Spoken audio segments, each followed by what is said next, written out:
están? Bienvenidos a Indicador Político Televisión, en esta ocasión con el programa que transmitiremos todos los miércoles de aquí pues a 2 años, prácticamente 3 años, que se titulará Los Pinos 2018, la silla embrujada. Toda la información que tiene que ver con este proceso largo, desgastante, que conocemos como sucesión presidencial, pero un poco a lo largo de los programas también nos involucraremos en la gramática específica de esta temática, que no necesariamente estamos en un proceso de sucesión. Sucesión implica, como lo dice su nombre en términos jurídicos, una herencia del poder, y aquí ya no hay ninguna garantía de que el candidato del PRI a la presidencia de la República es el próximo presidente. Fíjense, en toda la historia, prácticamente de 1920 hasta el año 2000,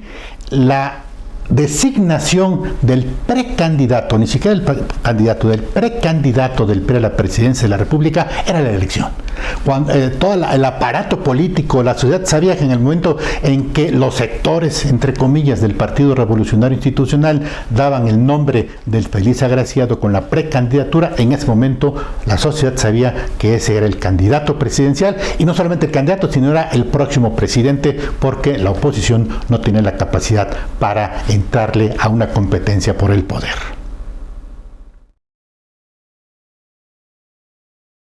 Bueno, de acuerdo a nuestras cuentas, faltan 2 años, 11 meses y 11 días para las elecciones presidenciales del 2018. Pero ya tenemos a los actores, a los protagonistas, a la propia sociedad, pues en esta calentura de la sucesión. En esta última semana vimos cómo la sola presencia del diputado aún en funciones, termina el 30 de agosto, Manlio Fabio Beltrones, jefe de la bancada del PRI en la Cámara de Diputados, que se apareció, entre comillas, en la gira presidencial, en la comitiva de la gira presidencial, y la clase política del sistema político priista se agitó, se puso nerviosa, que viene a un puesto del gabinete, que va a sustituir a alguno de los miembros del gabinete que estaba en la lista de los presidenciables, y que por ese solo hecho Beltrones podía subirse ya a la lista o al tren de los presidenciables. Así no se mueve la política. Eso sí, estas señales y estos signos políticos son los que le aportan la picaresca a la forma en que se hace política en México. De la lista de presidenciables que más o menos ya conocemos en la parte de los actores políticos, pues mucho nerviosismo en el equipo de trabajo del secretario de Gobernación, Miguel Osorio Chong, porque todo el asunto del Chapo, desde luego que le sacudió su seguridad, lo sacó de balance, lo puso en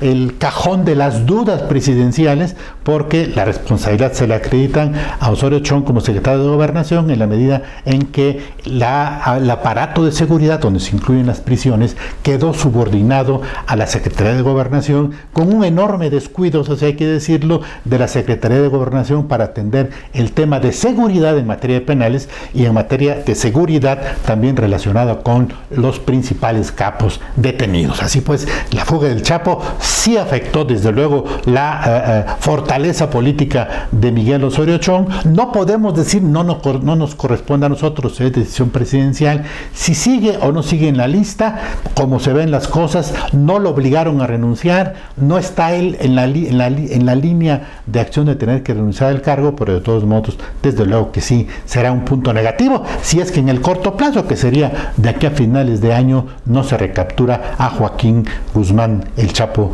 Guzmán Loera.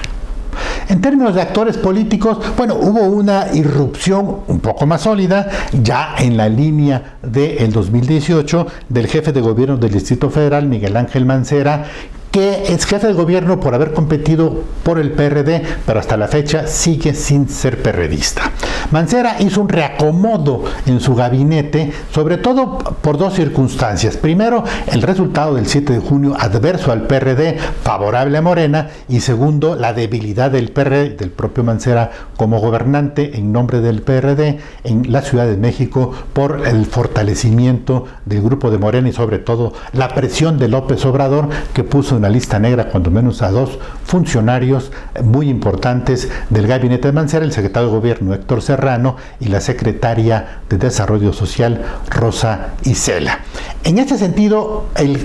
fin de semana Mancera hizo un reacomodo de piezas en el gabinete, no hay ceses, no hay marginaciones, hay un reacomodo y dio 3 sorpresas. 3 mujeres muy importantes irrumpen en el gabinete ya de Mancera. Las mujeres en el gabinete, en el nuevo gabinete de Miguel Ángel Mancera, digamos de la segunda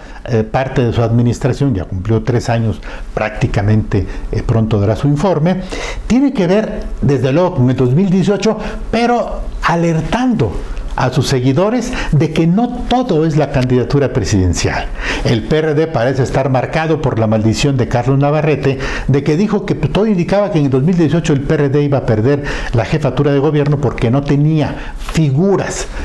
dominantes, y Mancera aparece diciendo: pues hay figuras que, si bien no son dominantes, pueden serlo porque tienen una representación política, pero además son mujeres. Son Alejandra Barrales, Amalia García y Patricia Mercado. Patricia Mercado va a la posición muy estratégica de secretaria de gobierno, será la segunda secretaria de gobierno mujer. La primera fue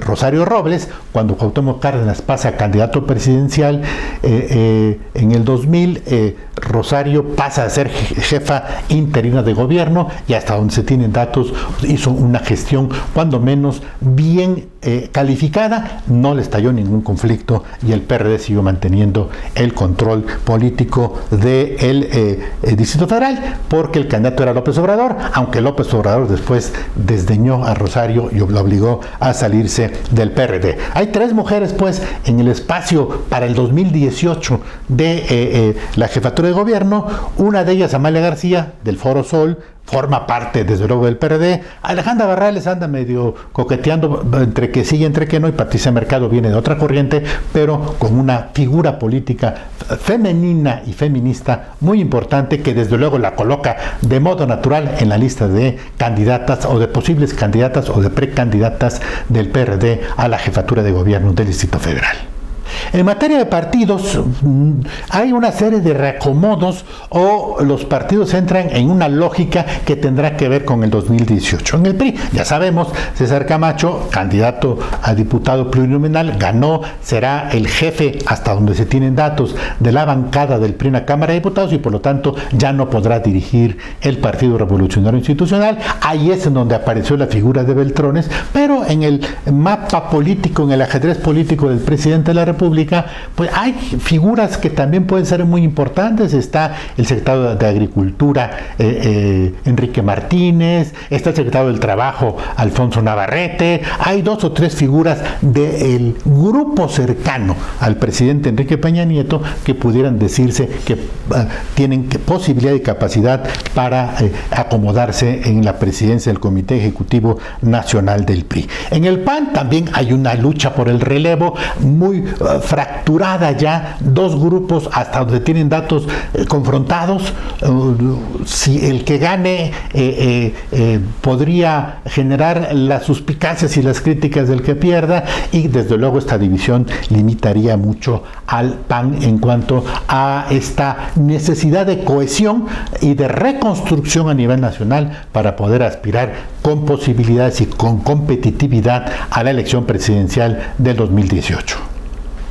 En política es muy difícil decir que tal partido, tal persona está políticamente liquidada o políticamente muerta. La política es la renovación, es el juego de las apariencias y es estos resortes que luego se aprietan y que permiten reconstruirse tanto como a los partidos como a las figuras. Por tanto, ya daban al PRD por muerto, ya evidentemente su tropiezo del 7 de junio fue fuerte, en algunos estados ha perdido el registro por ser minoría, abajo del 3%, pero a nivel nacional Mancera como que vino a salvar al PRD con esta reconstrucción del gobierno del Distrito Federal, dándole desde luego reconocimiento al PRD, pero diciéndole al PRD en términos políticos que hay corrientes fuera del partido que es necesario atender, que es necesario ver con simpatía, porque el PRD ya no puede ser producto en cuanto a su esencia dominante, a su grupo dominante, a la tribu más fuerte, en este caso la de los chuchos. Ni los chuchos están políticamente liquidados, ni Mancera tiene todo el control del PRD. El PRD tendrá que ser una gran coalición dominante en donde grupos ya no definidos como tribus, sino como grupos y corrientes importantes puedan de alguna manera tener posibilidad de reconstrucción política alrededor de figuras no necesariamente perredistas, sino ciudadanas, que de alguna manera puedan abrirle mejores espacios al PRD en la Ciudad de México, a partir del criterio de que si atendemos y revisamos muy bien las cifras electorales de junio del 2015, las elecciones del 7 de junio, veremos que lo que ocurrió con el PRD fue que el voto se fracturó entre PRD y Morena. Morena se reconstruyó y trató de desfondar al PRD, no lo logró, y el PRD, y es un dato muy importante que en términos políticos y de sucesión en el gobierno, en la jefatura de gobierno del Distrito Federal, hay que atender con mucho interés. El PRD conservó la delegación de Iztapalapa. Es algo así como la segunda parte ciudadana, política, territorial más importante en la Ciudad de México, y desde luego fue lo que provocó la furia y la ira tanto de Andrés Manuel López Obrador como de Martí Batres, porque Morena estaba apostando a quitarle la delegación Iztapalapa con tal de avanzar muy sustantivamente hacia la jefatura de gobierno. Por tanto, no debemos poner todo el PRD, se puede renovar. Mancera aparece como un pivote muy importante de reconstrucción, sin ser militante del partido, sí, pero sí ser la figura dominante más importante del PRD en la Ciudad de México. Bueno, en materia ya específicamente de la historia de la silla presidencial, la historia de la silla embrujada, bueno, tenemos el dato, ya lo habíamos comentado en el primer programa, la primera elección que se logró muy importante fue la de Guadalupe Victoria, duró 4 años, el primer presidente de la Federación de la República electo cumple su periodo presidencial, pero ya para el segundo, o sea, la sucesión, en 1929 comenzaron todos los problemas alrededor de la lucha por la presidencia. Es decir, la lucha por la presidencia pasó de un combate institucional en procesos electorales a combates muy personales. Vicente Guerrero gana las elecciones, Manuel Pedrosa no se da por vencido, viene la lucha, Guerrero dura solamente 1 año en la presidencia, y a partir de allí, siglo XIX, 1829, la lucha por la silla presidencial ha sido el principal dolor de cabeza de la República, pero también de los ciudadanos, porque no permiten una estabilidad o una institucionalidad de lo que representa en sí misma la institución presidencial, y se ha convertido solamente en la imagen de una silla, la silla embrujada, la silla que todos quieren como símbolo del poder. De 1928 a 33 viene la consolidación, 1828 a 1833, la lucha por el poder, aparece Antonio López de Santana como el hombre fuerte y el hombre necesario para unir a los mexicanos, y toda la situación política del país entra en una zona de incertidumbre y de lucha por el poder a través de la fuerza y de los pronunciamientos militares hasta la llegada de los liberales en 1855. Iremos tratando algunas partes muy un poco más a fondo, con un poco de mayor datos. Aquí solamente en este programa quiero subrayar: la primera elección de Guadalupe Victoria fue muy formal, muy institucional y terminó su periodo. A partir de 1829 la cae Guerrero, viene la lucha por la sucesión presidencial, y entonces se convierte ya la presidencia de la República no en una institución, sino en el símbolo de la silla embrujada. En fin, este es el programa respecto a Los Pinos 2018, la silla embrujada. Estaremos aquí todos los miércoles, nos podrán sintonizar, y aprovecho para invitarlos a suscribirse a nuestro canal en YouTube. Búsquenos como Grupo Transición TV, y agradecemos sus pulgares hacia arriba, y también les anuncio que estamos en Facebook como Revista Indicador Político, y todos nuestros programas estarán en nuestro portal noticiastransición.mx. Este fue Los Pinos 2018, la silla embrujada. Soy Carlos Ramírez y estamos pues en Indicador Político Televisión. Hasta pronto.